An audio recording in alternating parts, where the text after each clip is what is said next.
So I just cooked up a batch of 2 slideshow videos, but I had one final string of thoughts that I wanted to flush out before I get back to writing for the day, do a little burst of videos. So the theme here is that as things continue to change, we're going to see differences in value. So one manifestation of these differences is that there will be some things that just aren't worth it anymore. So let me give you a practical example. Let's say that every year you go on vacation and you do the same thing every year. It's like a family tradition. And it costs a certain amount of money, and what you're paying for, it's a well fleshed out experience that you've come to expect.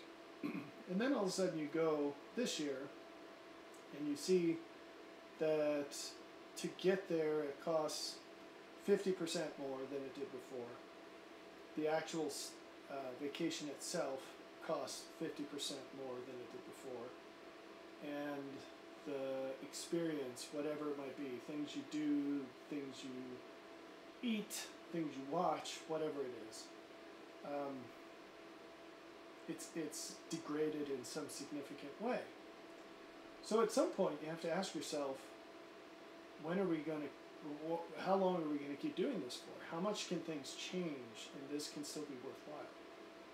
What you'll find is that most people, this is called the normalcy bias, most humans will keep doing something that they're used to doing, even when situations change, the situation changes, to the point where they would not do it.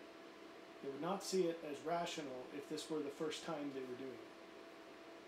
So they have a bias towards continuing something that they wouldn't start under the same conditions. So what we're seeing now throughout society is the proliferation of examples of this bias. So let me give you some examples of things that have either experienced an exploding cost or a shrinking benefit that people still do like they've always done. Before I get into the examples, I just want to preempt this by saying, if you were to go back a few generations and talk to folks who are dead now, you'd find that normal life is very different than what we think normal life is today. And so the living memory, the generations that are still alive today, the life they have experienced is worlds apart from everyone that came before them. So coming to a better understanding of those differences can enable you to have a more accurate expectation of what will change and where things are going, which will help you make better decisions today to position you for when they change, and also, maybe more importantly, to extract greater value from what you still have. So, let's go through a few examples. Single-family homes have exploded in cost recently. It's now outside of the reach of most people to be able to afford a home. So that's sad, because that's something that our living memory, it's part of the American dream, the so-called American dream, own your own home. Plenty of people don't, but the opportunity was there. If it was something they wanted to do, there was a path of decisions they could make to get there. And now, for most people, anything they would do would be insufficient to reach that outcome. You have to be an exceptional person in your earnings potential to be able to afford a home. Whether there's going to be a housing market collapse or not, there's support for either outcome. It would not be a surprise if this just got worse instead of better. So, what does that mean as far as what changes could occur and what changes should occur? If the price of houses just keeps going up and you have to look at the larger picture, including fancy new taxes that are disguised as some sort of equal opportunity thing, or increased interest rates, or decreased availability for mortgage payment because of the increased cost of living with everything else, or a shadow one that most people haven't realized yet, homeowners insurance is going through the roof because the cost to replace is going through the roof. So, all of a sudden, you know, buying a house used to be thought of as a good tax posture, I guess, because you could write off your interest paid, but with the increase to the standard deduction and the increase in homeowners insurance, it's a much less lucrative benefit than it used to be. Effectively, it drastically increases the cost of buying a home with a mortgage. And if you're buying it with cash, good luck with that. So the number of people that can do that is really tiny. But if you can, you'll save even more than you would historically, because you save the 7% interest or whatever your current mortgage is going to be. You avoid that fancy tax, you avoid PMI, you avoid, which itself was an addition after 2008 that didn't used to be there, and you avoid homeowners because you don't have to have homeowners insurance if you have a paid off home. And you could self-insure, meaning you save your money and you invest it elsewhere, and then you could use that if anything ever happened, you just pay for it out of pocket. Because it's an astronomically low probability that you'll ever be in a situation that would require more than you just had to pay. So with deductibles and things, you're still looking at a lot of out-of-pocket expense if something minor happens. So basically, homeowners insurance is for total loss, essentially. Anyway, we're in the weeds. But all of that has to do with the exploded cost, and also why normal people don't get it. Because who has thought about all the things that I've just said? So, what about cars? This is an interesting one, because again, there are things that are obvious and things that are non-obvious. So there's some weird fluctuation happening during and after COVID in terms of used car prices. Auto loans have skyrocketed in the interest that's charged for them. And all sorts of difficult to meet emissions regulations are filtering through the federal government right now. Meanwhile, sea changes in demand and profitability have caused major car companies to stop making certain cars. So Chevy doesn't make cars at all anymore. They only make SUVs and trucks.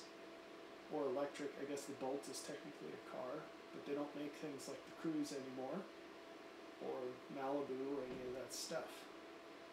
So, all of these changes increase the cost of and labor difficulties, labor demands, and material costs. The cost of a new car is skyrocketed over a very short period of time. So that is going to filter into the used car market eventually, but for right now, you've probably noticed that the average age of the car on the road has increased, and they're more messed up looking because people are holding on to them for longer. Now, an interesting side effect of all this, every state has different taxation policies for cars. In Montana, where I live, you're taxed every year on the market value of your car. So guess what happens is the market value goes up. What used to be an essentially fixed cost for that,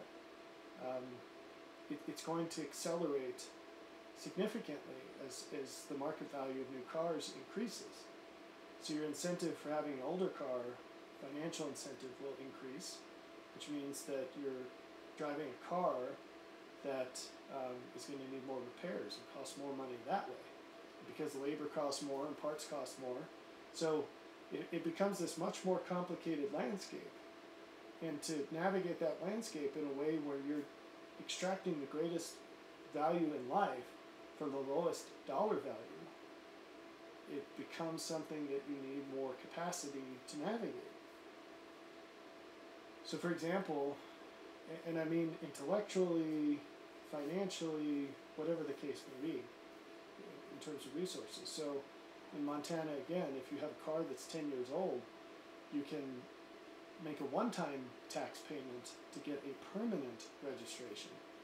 But the problem with 10-year-old cars is that they're falling apart. So the way to navigate all that is to buy a car you don't need and store it. Just drive it once a month or something. Don't insure it, because that costs a fortune too. Drive it once a month or something, and then it qualifies for the 10-year exemption, but it still has low miles, and you've taken care of it the whole time. So that's obviously enormous overhead compared to a normal life. And what kind of person would do that sort of thing? And so everyone else is just going to get hosed. What about living in a city? That used to be considered a good thing by many people, and the set of people that consider it a good thing is shrinking very quickly. People are fleeing from cities like Chicago, San Francisco, Portland, and Baltimore. I was shocked the other day. I grew up in Baltimore, and I saw a news article about Harbor Place, which has long been a crime-ridden area where the local hoodlums realize that they can scalp tourists and that the cops aren't really going to do anything. And they fought that for a while, and now it seems like they've just given up. But there's a mall down there that I've been to many times. I remember going to this mall as a little kid, and it's vacant now.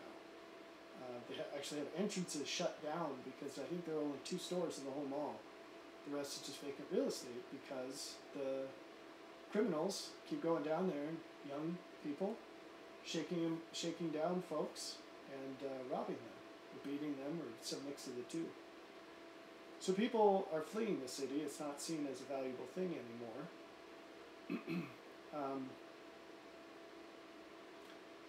Some unusual things, some weird things, like restaurants. How expensive can a meal out become before you stop going? Interestingly, the one restaurant we would ever frequent, I mean, that's still a relative term, but where I would take my wife and kids was Red Robin here in Missoula. And it was kind of a special occasion, but because they had all-you-could-eat fries and my kids can put it down, that was a cost-effective thing. And then we also gamed the system further by buying gift cards when they went on sale once a year. We'd buy a year's supply of Red Robin gift cards. So we'd go there and have an affordable meal out.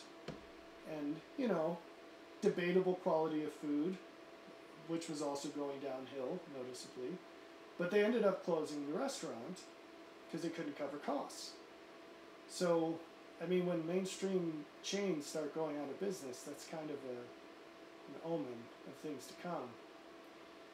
So what about things that have a shrinking benefit? So the cost isn't necessarily going up, but what you get out of it goes down.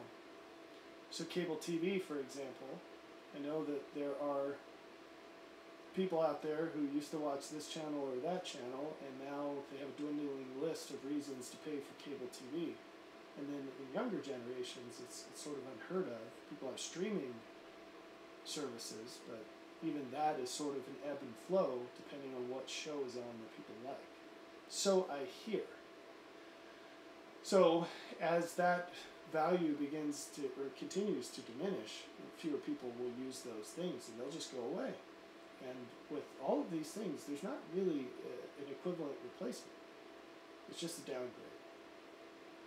So what about things that, well, here's another one, a shrinking benefit. I'm saving the more controversial things for the end, so stay tuned. What about appliances?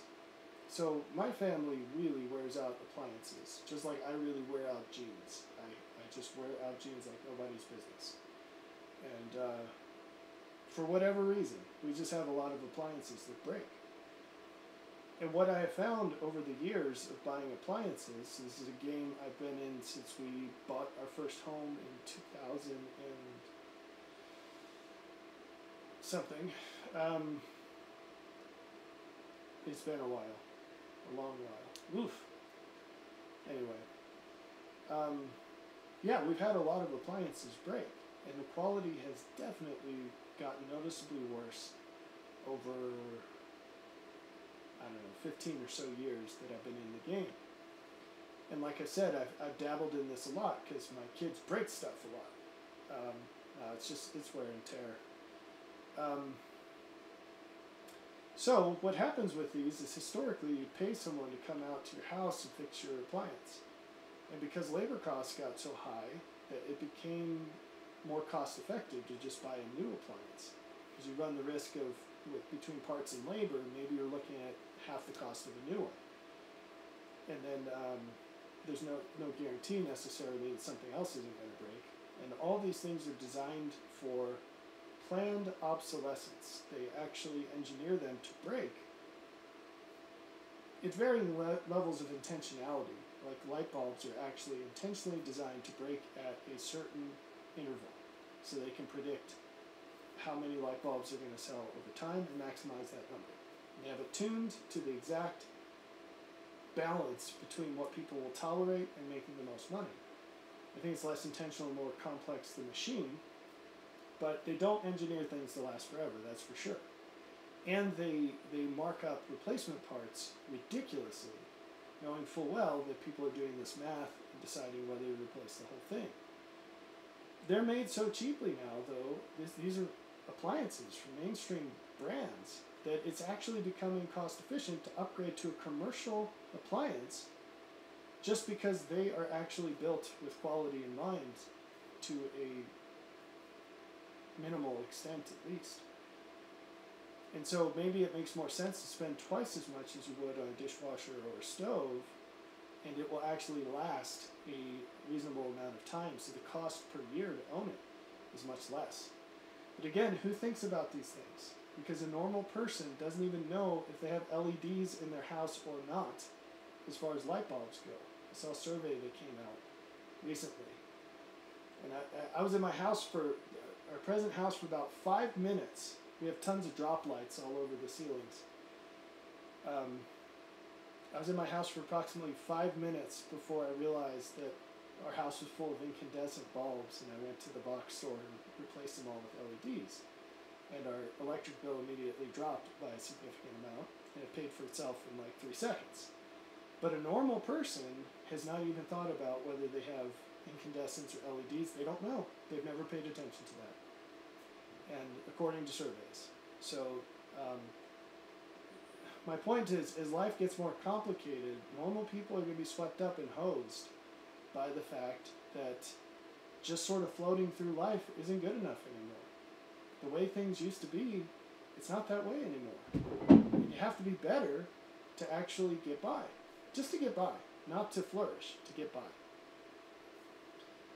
Okay, so let's get into more controversial areas. So we talked about decreasing benefit and increasing cost. Here's an example of both. College. So it used to be a good idea for almost everybody, and now it's a bad idea for almost everybody. What changed? Well, first off, lucrative careers increasingly couldn't care less if you have a degree or not, like programming, for example. Surveys I've conducted with pretty much every high-tech leader in the state of Montana, which you might think is all cows. We do have more elk than people, but there are more tech startups per capita than most states in the country in Montana, if I remember that statistic correctly. But anyway, exactly 0 high-tech leaders said they cared about the degree. They all said, well, it's nice that they have a degree, but I don't really care. We subject everyone to a technical exam, and if they can do the job, we don't care how they learn. So that was an interesting thing to learn, but people are picking this up, and it's not just programming jobs for which this is true. So the kinds of jobs that would arbitrarily require a degree are going away. They're either being replaced by automation in some form, or they are just evaporating because those industries don't exist anymore. So, the skilled jobs that are open and vacant today, that are in demand, tend to require skills where they don't care where they came from, or skills that require apprenticeship, like trades. There are outliers. You can't be a lawyer if you don't go to law school, and you can't be a doctor if you don't go to medical school. But those careers don't really have openings anyway, especially if you're a white male, and especially if you actually want to make some money, because they're so overcrowded and so regulated, so overregulated, that it's very hard to have a career that's worth it, worth all the costs and time and money and debt. Okay, so 2 more controversial examples. Three more. What about in terms of exploding cost and reduced benefit? What about marriage and children? The other one that's on the list that's highly related is dating. This is something that no one's going to want to hear, but I'm going to say it anyway. There are 2 changes in these categories. One set of these changes has already occurred. The other set of the change is for people to realize it. That has not yet occurred. It's in progress, but it hasn't happened.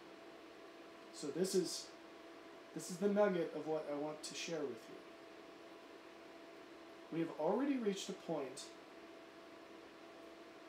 well, backing up a half a step, with another example of the same principle. The principle is, the way things used to be is no longer worth it. So, it used to be career-wise, a normal approach to career would yield a result that was worth it. That is not the case anymore. I'm not sure how many people realize it, but it is not the case anymore. If you do the average thing for a career, you will not reach an outcome that's worth the cost. So, I think young people know this, which is why they're basically dropping out of the ecosystem, living with their parents who are enabling them, which is very bad, by the way. If you're doing that, you shouldn't. You're not helping them, you're hurting them, and you're doing it for selfish reasons. So please don't do that if you're doing that. I know a lot of people that watch this channel are older than me. So kick them out, charge them rent, whatever you need to do. It's nice to partially insulate people from consequences, but you're harming them by fully taking those consequences away. You're not helping anybody by letting someone live life without any responsibility. So charge them rent or kick them out. The world is how it is. The United States is how it is today because of people like you. That's how bad it is, what you're doing. Okay, so that's step number 1.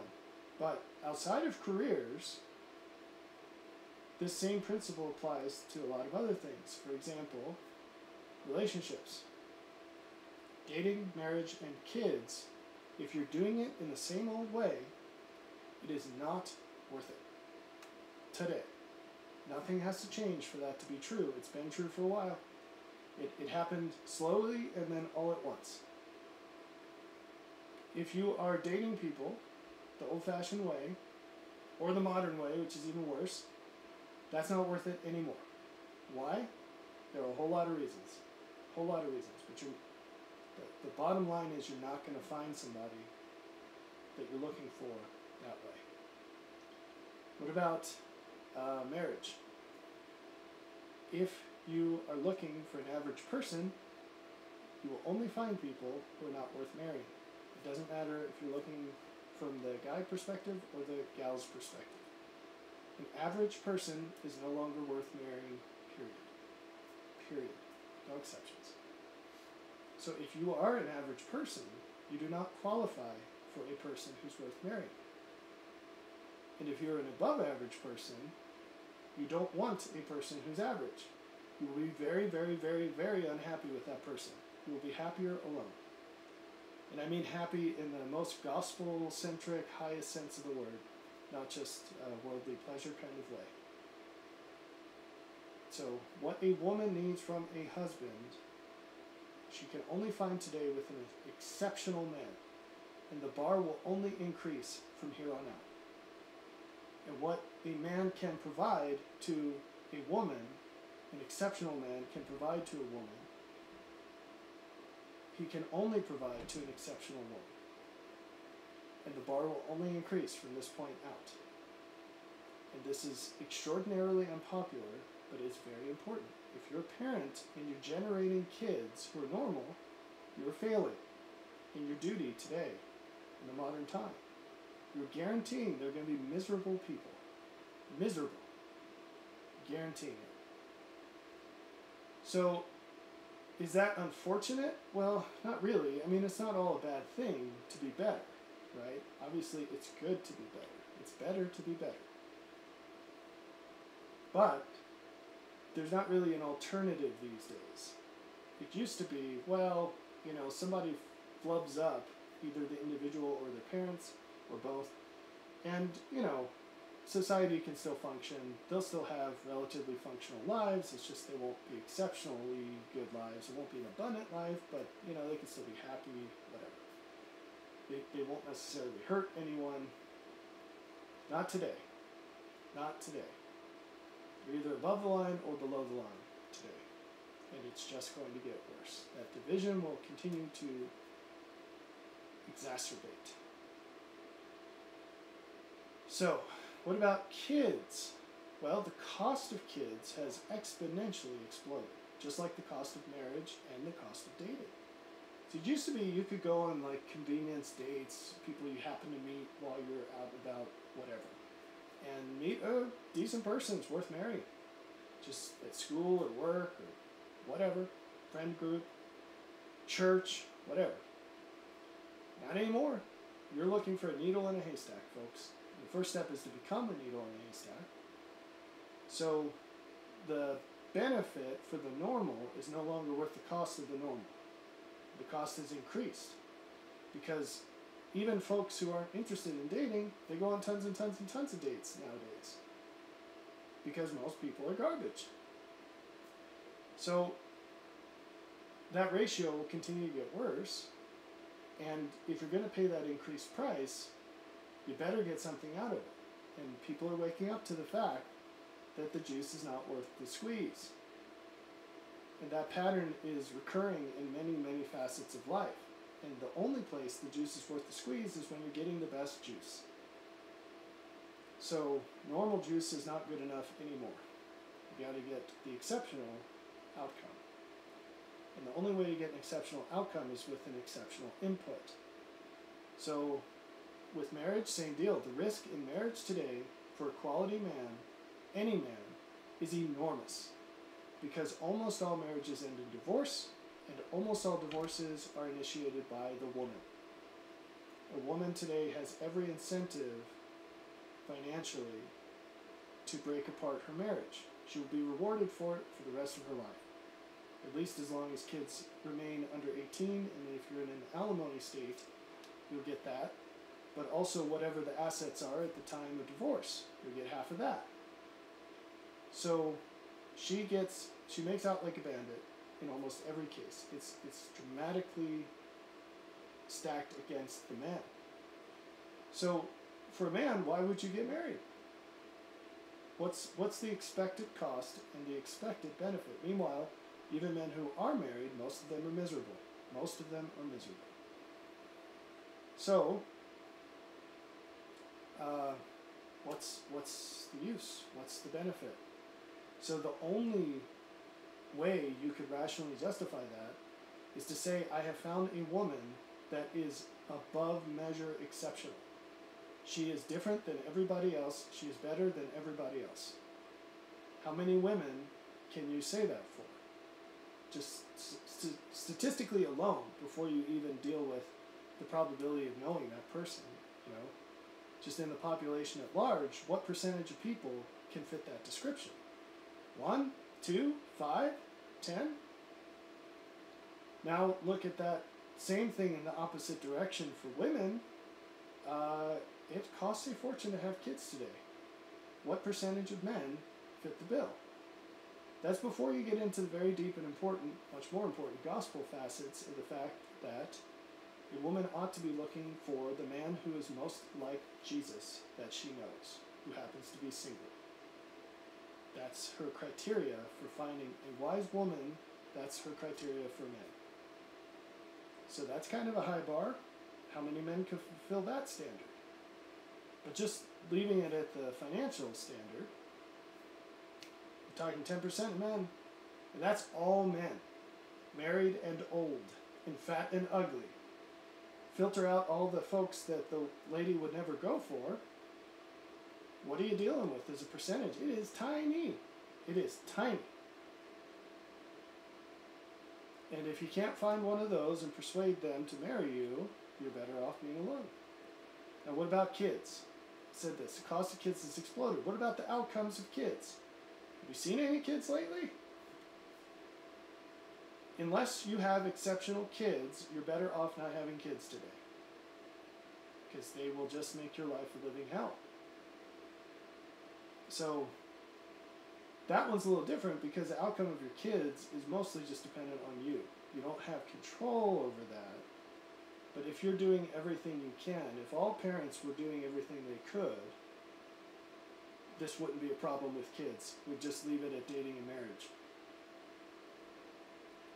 So, you can't do what normal parents do and have decent kids. That's a better way of putting it. You can't do what normal parents do and have kids worth having. You're just contributing to making the world a worse place for your having been here, because your kids will be rotten.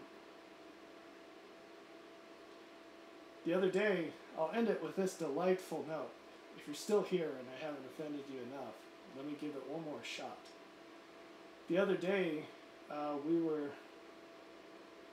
wife was teaching the kids some things about the kingdom of God and the mustard seed and all that. And the conversation turned into, we used some experience from the property here. We've grown quinoa here before. And then we had this disaster because there's this weed that looks a lot like quinoa. It's a distant relative, which is kind of cool because quinoa came from South America and we're here in Montana. And distant cousins, but very similar. It's interesting, but it's really hard to tell the difference visually until the seeds sprout. So that's kind of a wheat and tares situation, and we brought that up. But then my mind dove into this because it's a little deeper with the quinoa, and I think it's amaranth that's the cousin. I can't remember, but it has the same shaped leaves. It looks very similar. You can only tell when it's full size. I can only tell the difference when it's full size because the seeds are much smaller for the amaranth than the quinoa, or whatever plant it is. The problem is if you wait until the seeds have grown, you've already cross-pollinated all of your quinoa, and you can't grow it again because you'll grow the hybrid. That's how similar they are, is they'll reproduce. And this got me to thinking about the flood in Noah's time, and this is a very appropriate to the topic point. Why did God send the flood? The short answer is because the people tried to kill Noah. That was the last straw. He couldn't tolerate that because it contradicted his purposes with Noah on the other side of the flood. But the longer answer, and this is in Genesis, is that the people had become so wicked that those born to those parents would not have a fair trial in mortality. That the chips were stacked so strongly against them that they didn't have a fair shot. And we are approaching that in our society today.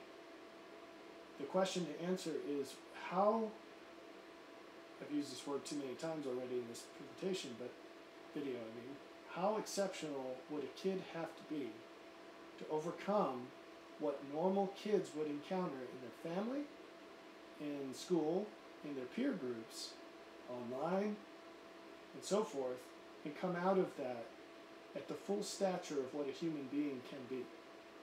How exceptional would they have to be?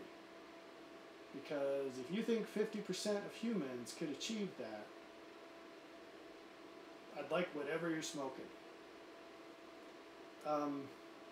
If you think 25% of people could achieve that, I'd still like whatever you're smoking. In fact, you've got a lucrative business on your hands with whatever you're smoking. 10%, I would still strongly disagree with you. 5%, still fighting you. 1%, maybe I would agree with you. Maybe. Or at least I wouldn't fight with you. I wouldn't argue. At 1%, I'd be like, well, okay. I think it's far, far, far, far, far, far less than that. I think 1 in 100 kids still has no chance in an average circumstance today. No chance. Another way of thinking about this is how big of a miracle would it be if you met someone that got through all that and was anything close to the full stature of human potential? Maybe that bar is too high. Maybe that's why you're arguing that it's impossible because the bar is too high, and it'd be impossible even for a kid born in 1983. Well, or 1950 for that matter. What if we adjusted the criteria to say, turns out as well as half the people born in 1970. That's a way lower bar. What percent of kids do you think stand any chance at that?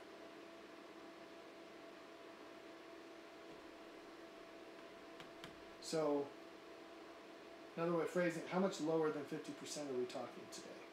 What is the cultural degradation quantified in that way? I would be shocked if 5% of kids today turn out as well as the upper half of kids born in 1970. I don't care what metric you pick. You can decide. 5% tops. So, when you get into a terminal situation, culturally, that's when God activates his terminal situation. And that is what's coming. And that's why it's coming. Anyway, the point of the video, getting back to close this out, is to start thinking about what changes need to be made so that you can make the most of the situations that are changing very quickly around you. And thinking actively, avoid fighting that